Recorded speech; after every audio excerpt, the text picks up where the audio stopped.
High বন্ধুরা, আজ আমি তোমাদের রায়তা বানিয়ে দেখাবো। প্রথমে বাটিতে মিষ্টি দই নিয়ে নিয়েছি। এবার এটাকে ফেটিয়ে নিব ভালোভাবে।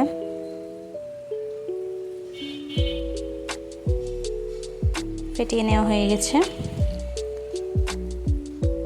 এবার পেঁয়াজ কুচি দিয়ে দিব।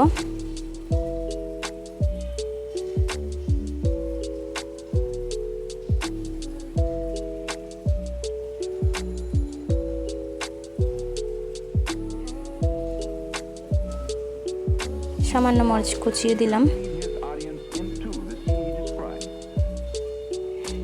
হালকা বিট লবণ দিয়ে দিলাম। এবার একটা চামচের ভাজা মশলা দিলাম।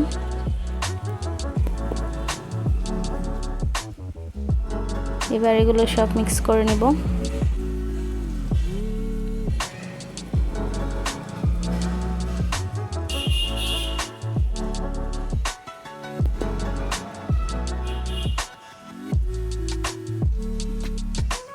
ভালোভাবে মিক্স করা হয়ে গেছে। তো তৈরি হয়ে গেল আমার সহজ সিম্পল রায়তা।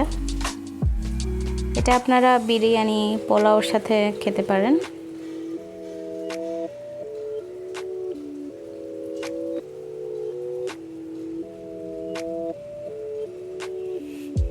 এটা খাবারের স্বাদকে আরো দ্বিগুণ করে তোলে।